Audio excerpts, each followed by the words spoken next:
এই বৃদ্ধ চাচা এনে রেগুলার ভিক্ষা করে, তার হাতে দেখুন কতগুলো টাকা। এটা আজকে সে পাইছে, মানুষ তারে দিছে। সে প্রতিদিন এই টাকাগুলা সংগ্রহ করবে আর ব্যাগের মধ্যে জমাবে। আর যে জায়গাটার মধ্যে পড়ছে এটা অত্যন্ত ময়লা একটা জায়গা। এটা হলো বাথরুমের এই মানে ওয়াশরুমের পানি যাওয়ার জায়গা আর কি। নিচে ব্যাপক বাথরুমের ফ্রেশ গরম পানি, আর মাঝে মাঝে এটা লিক হয়ে বাইর হয়। একদিন বললাম চাচা এনে বসে না, এটা তো বাথরুমের গরম পানি দিক দিয়ে যায়, ফ্রেশ পানিটা যায়, টাটকা পানিটা যায়। হ্যাঁ কী করে? এটা আমার কোনো সমস্যা নেই, আমার না হয় সর্দি। আচ্ছা, এখন কথা হচ্ছে উনি এই টাকা দেশে কী করবে?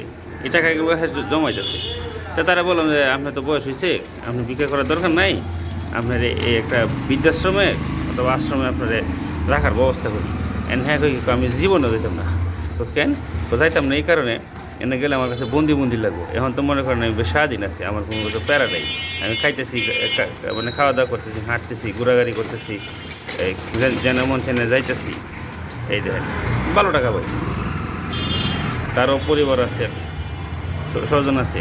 আসলে ভিক্ষাটা সবার যে দরকার তা না, এটা অনেকটা নেশা অথবা একটা পেশা, অথবা এটা অত্যন্ত নিম্নমানের পেশা। আমি ভিক্ষুক মুক্ত বাংলাদেশ চাই।